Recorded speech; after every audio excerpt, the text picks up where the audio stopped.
하루하루 물건을 팔고 사는 어느 세일즈맨의 사무실에 그림 한 폭이 걸려 있었습니다. 아마 여러분 어디선가 들어본 이야기에 해당될 겁니다. 그 그림 한 폭에는 여러분이 상상해 보시면은 물이 다 빠져나간 그 갯벌 위에 배 한 척이 삐딱하게 누워 있습니다. 누가 봐도 배는 오래 사용한 배였고 노는 옆에 나뒹굴고 있었습니다. 처량하고 얼씨년스러운 그 그림 한 폭 밑에 글이 하나 쓰여져 있습니다. 그 글이 기가 막힌 내용입니다. 물이 다 빠져나간 갯벌 위에 벌렁 누워있는 배 한 척 밑에 이런 글이 쓰여져 있습니다. 반드시 밀물 때가 온다. 반드시 밀물 때가 온다. 지금은 누워있지만 물이 들어오면 이 배는 뜰 수 있다. 내가 오늘 비록 물건을 팔고 사는 세일즈맨에 불과하지만 언젠가는 내 삶에도 밀물이 올 것이다 라는 생각을 가지고 하루하루 자기 동기부여를 하며 사는 이 세일즈맨에게는 이 그림 한 폭이 얼마나 큰 힘이 되는지 모릅니다. 그렇습니다. 저와 여러분도 오늘 어떠한 삶을 살든지 우리는 언젠가는 반드시 밀물 때가 온다는 거죠. 성령의 하나님의 밀물이 우리에게도 올 때가 있다 이 말이죠. 그럴 때는 우리도 뜰 수 있다 이 말이죠. 그런 소망을 가지고 살게 되는 거죠. 근데 이 세일즈맨이 정말 자기 생을 다 포기하고 싶었을 때 어느 사무실에 물건을 팔러 갔는데 그 책상에 앉은 노인 바로 뒤에 이 사진이 걸려 있었던 거예요. 그래서 물건을 팔러 갔다가 물건은 둘째치고 이 그림을 보는 순간 반드시 밀물 때가 온다는 이 말을 보는 순간 가슴이 벅차 오르기 시작을 했습니다. 그래서 그 할아버지에게 물건도 팔고는 했지만은 그 할아버지에게 할아버지 제가 정말 이 그림이 너무 마음에 듭니다.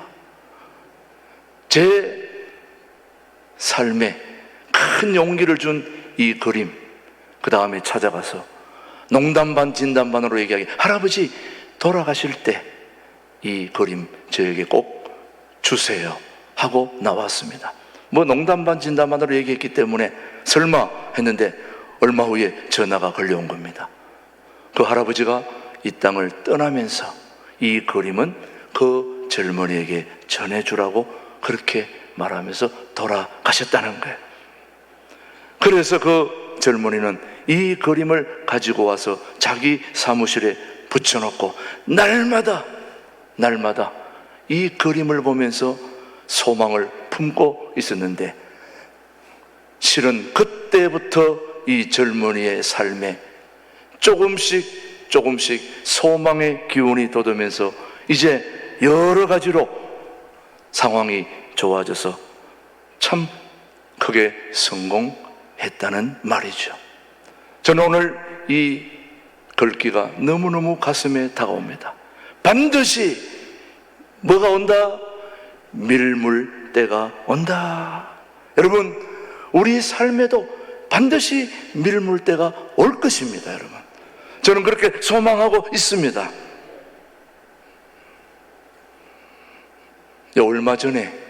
얼마 전도 아니죠. 지난주죠.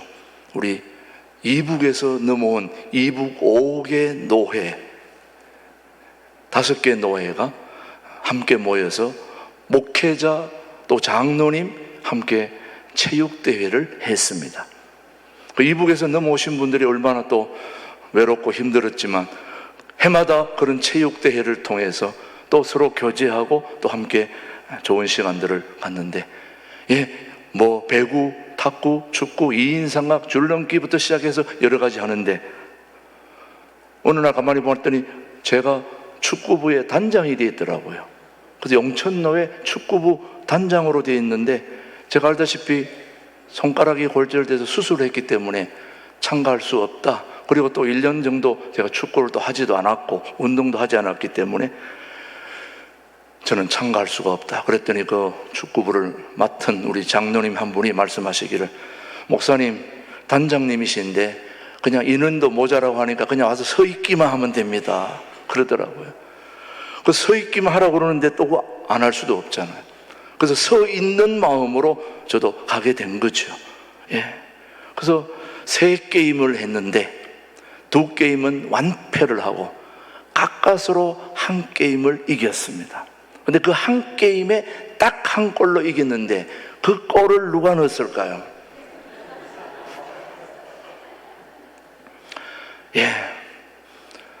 제 자랑인 것 같지만은 제가 그 1골을 넣으면서 늘 저는 축구할 때마다, 사실은 제가 이 손가락 골절돼서 뛸 수 없는 상황인데 그럼에도 불구하고 저는 언제나 경기할 때마다 한 번은 기회가 온다. 제가 포지션이 스트라이커예요. 골을 넣는 사람이거든요.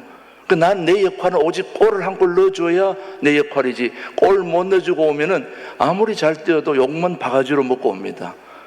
그래서 나는 무조건 1골만 넣어주면 되는 거예요. 그러면서 제가 뛸 때마다 늘 생각합니다. 반드시 한 번의 기회는 온다는 거죠. 제가 봐도 그래요. 그 한 번 기회를 놓치면 끝이에요. 근데 게임 중에 마침 한 번의 기회가 딱 오더라고요. 그래서 뭐 온 힘을 향해 달려가서 송곳처럼 쐈죠. 그게 싹 들어간 거예요. 저는 여러분에게 말씀드립니다. 우리 인생에는 반드시 밀물 때가 오는 것입니다.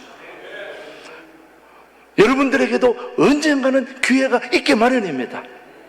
오늘도 성령 하나님은 반드시 우리에게 다가오셔서 여러분에게 복을 주시려고 하는 분이 우리 좋으신 하나님이십니다. 여러분, 사도 바울은 편안하게 노후를 보낼 수 있는 사람이었습니다.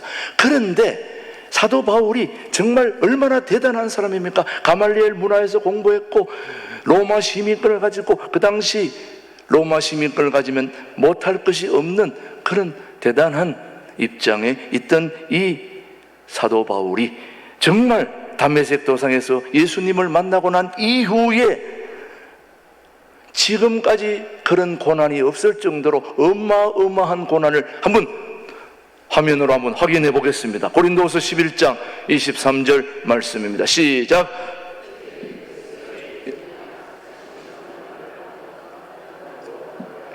내가 수고를 넘치도록 하고 옥에 갇히기도 하고 더 많이 하고 매도 수없이 맞고 여러 번 죽을 뻔하였으니, 유대인들에게 40에서 하나 감한 매를 5번 맞았으며 3번 태장으로 맞고 1번 돌로 맞고 3번 파선하고 1주야를 깊은 바다에서 지냈으며, 또 여러 번 여행하면서 강의 위험과 강도의 위험과 동족의 위험과 이방인의 위험과 시내의 위험과 광야의 위험과 바다의 위험과 거짓 형제 중에 위험을 당하고 또 수고하며 애쓰고 여러 번 자지 못하고 줄이며 목마르고 여러 번 굶고 춥고 헐벗었노라.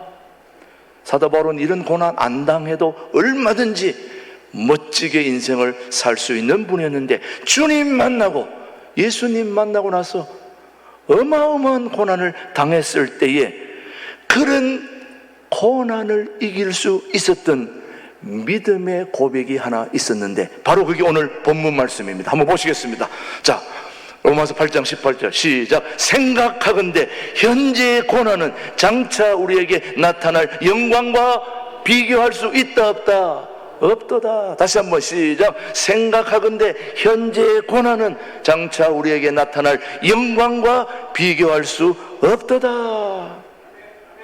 오늘 우리 신광들에게, 모든 교우들에게 당한 고난, 시련, 아픔은 장차 나타날 영광과 좋게 비교할 수 없도다. 복음 아닙니까 여러분? 좋은 소식 아닙니까 여러분? 그래서 바울은 고난을 당할 때에, 괴로울 때 멀리 바라보았다는 겁니다. 가까운 곳입니까? 멀리입니까? 멀리. 그는 장차 우리에게 나타날 영광을 보았다는 말이죠. 멀리 멀리 갔더니 주님을 만났다는 거 아닙니까 여러분? 멀리 멀리. 여러분, 고난과 시련이 있을수록 우리는 멀리 바라볼 수 있는 능력이 여러분에게 임할 수 있게 되기를 축복합니다. 왜 괴로울 때 멀리 바라보아야 될까? 첫 번째 이유를 여러분이 아시면 용기가 생길 것입니다. 첫 번째, 멀리, 먼 곳에, 장래에 뭐가 있느냐? 완성이 있기 때문이라는 거야. 뭐가 있다고요? 완성이. 여러분, 농부가 오늘 씨를 뿌리고 내일 먹습니까? 그렇지 않습니다. 멀리 가야 추수가 있지요. 봄에 심으면 언제 먹습니까? 가을에 추수를 해서 먹게 되는 거죠. 너무 조급하지 말아야 된다는 말씀입니다. 왜냐? 멀리 가야 완성이 있기 때문에. 그래서 바울이 말한 장차 나타날 영광과 좋게 비교할 수 없는 현재 고난을 잘 이길 수 있는 방법은 어디를 바라봐야 된다? 멀리를 바라보아야 된다 하는 말씀입니다. 저는 우리 신광들에게, 모든 교우들에게 감히 말씀드립니다. 오늘 저와 여러분이 아무리 힘들고 어려워도 멀리, 먼 곳을 바라볼 수 있게 되기를 축복합니다. 아무리 급해도 바늘에 실을 달아서 쓸 수는 없습니다. 꿰어야 쓸 수 있는 겁니다. 급하다고 그냥 중간에 실을 달아서 거기 빠져버리지 할 수가 없는 겁니다. 아무리 급해도 바늘에 실을 매어 쓸 수는 없다. 여러분, 옛날 길은 오솔길이 꼬부랑꼬부랑해서 참 운치도 있었지만 요즘은 그런 운치 있는 길 필요 없습니다. 다 직선입니다. 빨리 달려야 되거든요. 급하거든요. 안 되면 뚫어버리거든요. 문경, 세제, 중령, 조령 모든 꼬불꼬불한 길 다 제치고 다 터널을 뚫어서 직선으로 달리는 것이 바로 오늘 세대입니다. 꼬불한 길 용납되지 않습니다. 저는 중국 분들을 해외에서 많이 만나지만 엄청 시끄러워요, 중국 분들이. 그래서 내가 그렇게 좋아하지는 않는데 중국 속담은 좋아합니다. 여러분, 중국 속담 한번 들어보세요. 얼마나 기가 막힌 게. 중국 속담에 이런 얘기 있습니다. 누가 얼굴에 침을 뱉어도 닦지 마라. 금방 마른다. 그런 얘기를 했습니다. 여러분, 얼마나 기가 막힙니다. 침을 뱉어도 뭐 하지 마라? 닦지 마라. 곧 마른다. 오늘 장차 받을 영광 얼마나 멋있는가. 영광은 장차 받는 것이지 지금 내일 받는 것이 아니라는 것입니다. 멀리에 완성이 있고, 그러기에 오늘도 괴로움이 있어도 뭐 해야 된다? 참아야 된다는 말씀입니다. 자, 배추는 심으면 한 달이면 먹을 수 있죠, 여러분요. 오이는 봄에 심으면 또 가을에, 여름에는 능히 먹을 수 있습니다. 사과는 5년 정도 지나야 열매를 먹을 수 있지만 참나무는 10년이 지나야 기둥으로 사용할 수 있는 겁니다. 금방 먹을 수 있는 게 아닙니다. 멀리에 완성이 있는 것이고 멀리에 열매가 있는 것입니다. 지금 뭔가 해결하려고 해서는 안 된다는 말씀이죠. 미국 잡지 중 여러분 잘 아시다시피 다이제스트라는 게 있습니다. 다이제스트. 굉장히 얇은 책인데도 주옥 같은 글들이 담겨 있죠. 그 다이제스트에 보면 이런 내용이 있는데 한번 들어보십시오. 미국의 철도 공무원인 닉 시스맨이라는 사람이 있었는데, 철도 공무원, 철도 중에 특별히 냉동 차량을 청소하는데, 냉동 차량 그 안에 완전히 영하까지 내려가다 보니까 그 차를 청소하다가 잘못 갇히게 되면 죽게 되는 거죠.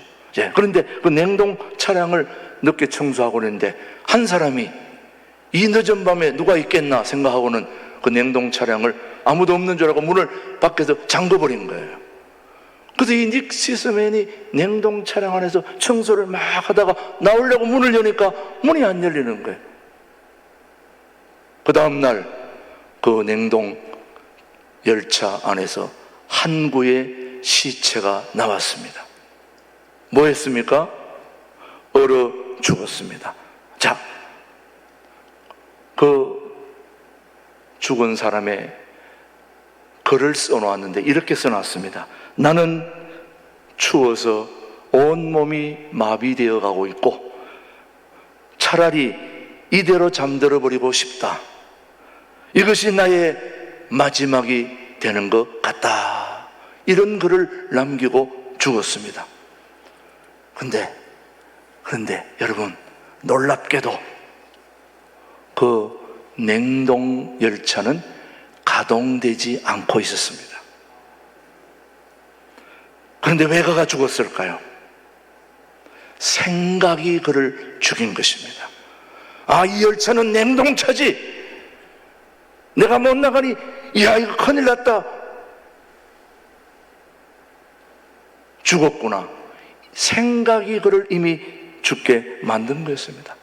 쾌적한 온도였고, 그 순간에 운동을 하면서 조금만, 서너 시간만 버텼으면 얼마든지 살아날 수 있는데 이미 생각이 그를 죽여버렸던 것입니다.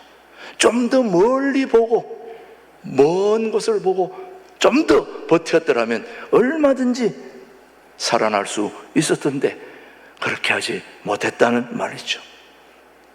여러분, 요즘 얼마나 힘드세요? 모두가 한결같이 말합니다. IMF는 유도 아닙니다. 지금 너무너무 힘듭니다. 그렇게 하시는 분들이 너무 많습니다. 여러분, 지금 너무너무 힘들어서 사업이고 뭐고 다 내려놓고 싶고 포기하고 싶은 그런 교우들이 우리 교우들 중에도 얼마든지 있는 줄 압니다. 그냥 극단적인 선택까지도 한번 해보고 싶을 정도로 너무너무 힘들고 어려운 때가 있다 이 말이죠. 그러나 그럴 때라도 먼 곳을 바라보며 잘 참고 조금만 견디면 반드시 밀물때가 저는 올 줄로 믿습니다. 성령의 밀물이 오면 우리는 뜨게 돼 있다 이 말이죠. 뜰 줄로 믿습니다.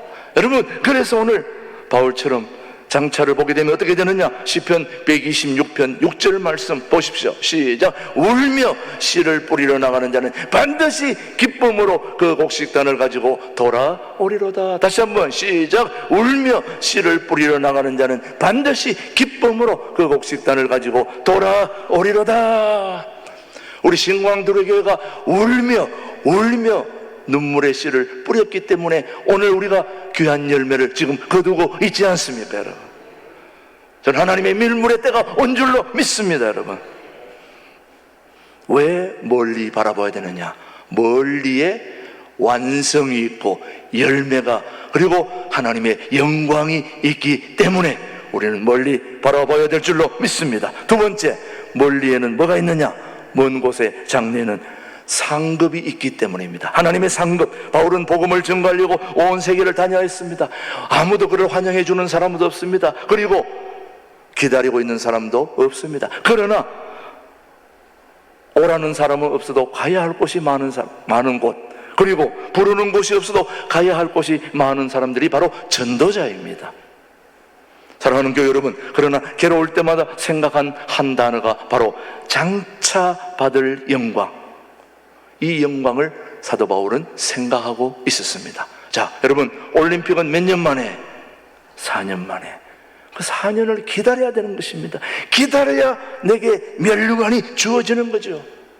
멀리 상급이 있는 것을 바울은 늘 고백했기 때문에 그는 선한 싸움을 싸울 수밖에 없다고 디모데 후서 4장 7절 8절 시작. 나는 선한 싸움을 싸우고 나의 달려갈 길을 마치고 믿음을 지켰으니 이제 후로는 나를 위하여 의의 면류관이 예비되었으므로 주 곧 의로우신 재판장이 그날에 내게 주실 것이며 내게만 아니라 주의 나타나심을 사모하는 모든 자에게니라. 장차 상급이 있다는 겁니다. 멀리에 면류관이 있다는 겁니다. 다시 묻습니다. 면류관은 가까이 멀리, 말 가까이 멀리, 멀리. 자, 여러분, 지난번에도 말씀드렸지만 우리 교회 권사님 중에 지난번에 떡을 내신 권사님이 계세요. 10년 만에 아들이 먹던 약을 끊었다고 감사해서 떡을 냈거든요. 여러분, 1년 기다린 것도 아니고 3년 기다린 것도 아니고 5년도 아니고 7년, 8년, 몇 년? 10년. 10년 만에 기도 응답이 되었다 이 말이죠.